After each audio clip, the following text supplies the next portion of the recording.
वत्तक़ुन नार अल्लती उइद्दत लिलकाफ़िरीन वअतियुल्लाह व रसूलहु लअल्लकुम तुरहमून। सूरह आले इमरान चौथा पारा। अल्लाह इरशाद फरमाता है वत्तक़ुन नार अल्लती, डरो उस आग से, उइद्दत लिलकाफ़िरीन, जो काफिरों के लिए तैयार रखी है। अल्लाह रब्बुल आलमीन मुसलमानों को हुक्म देता है जहन्नुम की उस आग से डरो जो किन के लिए तैयार है, काफिरों के लिए।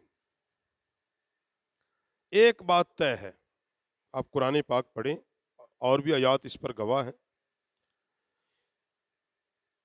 कि जहन्नुम अल्लाह ने तैयार काफिरों के लिए की है, मुसलमानों के लिए जहन्नुम बनाई नहीं है, मोमिनों के लिए तैयार नहीं की। मगर डरने का हुक्म दिया कि मुसलमानों तुम डरो, ऐसे अमल न करो जो तुम्हें जहन्नुम की तरफ ले जाएं। वो तो काफिरों के लिए तैयार की गई है। और जहन्नुम से कैसे बचना है? वह अतियुल्लाह व रसूल लअल्लकुम तुरहमून, अल्लाह और उसके रसूल के फर्मा बरदार हो जाओ, इत्तिबा करो अल्लाह और उसके रसूल की, लअल्लकुम तुरहमून, इस उम्मीद पर कि तुम पर रहम किया जाए।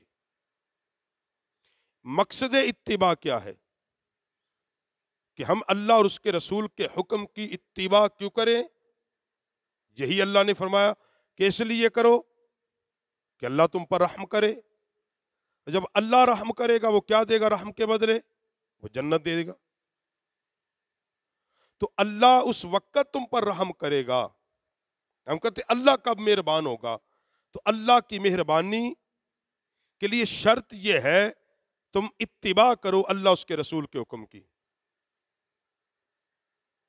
तुम अल्लाह और उसके रसूल का हुक्म मानो, अल्लाह रसूल के हुक्म की तरफ आओ, वो काम करो जिनसे अल्लाह और उसके रसूल के करने का हुक्म दिया, और उन कामों से बच जाओ जिनसे अल्लाह रसूल ने मना कर दिया। जब यहां पे आ जाओगे तो फिर क्या होगा? लअल्लकुम तुरहमून, फिर तुम पर रहम किया जाएगा। और रहम जब होगा, वसारियु इला मगफिरतिम मिर रब्बिकुम व जन्नतिन अर्दुहस समावातु वल अर्द उइद्दत लिल मुत्तकीन।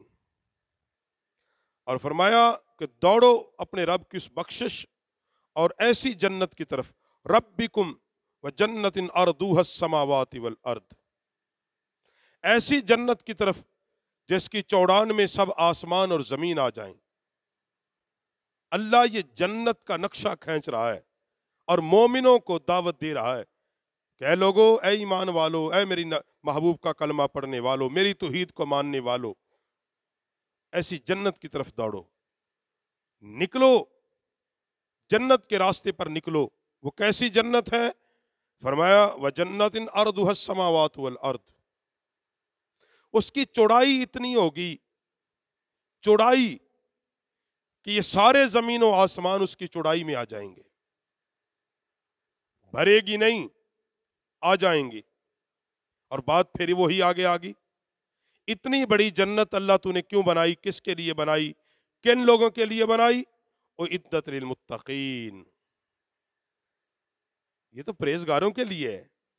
हर कोई तालिबे जन्नत थोड़ा, हर कोई कहे मैं सूद भी खाऊं और मैं जिना भी करूं और मैं अल्लाह रसूल के हुक्म से बगावत भी करूं, और ना मैं अल्लाह के हुक्म की इत्तिबा करूं, ना नबी के हुक्म की इत्तिबा करूं, और मैं इस्लाम के हुक्म को लताड़ता चला जाऊं, और फिर भी कहे कि मैं जन्नती हूं।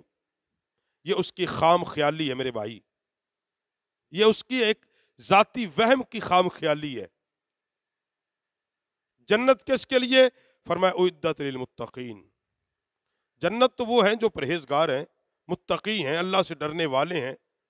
जब खौफ खुदा दिल में आएगा, फिर वो गुनाह को छोड़ देगा, नेकी की तरफ आएगा। और जब गुनाह को छोड़ के नेकी की तरफ आएगा, तकवा इख्तियार करेगा, परहेजगारी इख्तियार करेगा, अल्लाह का डर होगा, फिर क्या होगा? फिर उसके लिए क्या है? वही बात जो कुरान ने कही कि उसके लिए फिर बख्शिश है, जन्नत है, اللہ کی مہربانی ہے، تو اس لیے قرآن پاک کی آیات مقدسات میں فرمایا کہ وَاتَّقُوا النَّارَ الَّتِي أُعِدَّتْ لِلْكَافِرِينَ، اور اس آگ سے بچو جو کافروں کے لیے تیار رکھی۔ وَأَطِیعُوا اللَّهَ وَرَسُولَهُ، اللہ اور رسول کے فرما بردار رہو، لعلکم ترحمون، اس امید پر کہ تم پر رحم کیا جائے۔ وَسَارِعُوا إِلَىٰ مَغْفِرَةٍ مِّن رَّبِّكُمْ، اور دوڑو اپنے رب کی بخشش اور ایسی جنت کی طرف، عرضها السماوات والارض، جس کی چوڑان سب زمین اور آسمان جس کی چوڑان میں آ جائیں۔ وَإِدَّةٌ لِلْمُتَّقِينَ، اور یہ تیار کی گئی ہے پرہیزگاروں کے لیے، اس لیے ہم تقوی والے بن جائیں، طہارت والے بن جائیں گے، پھر اللہ ہمیں رحم ہم پر کر کے اللہ اپنی عظیم جنت ہمیں عطا فرما دے گا۔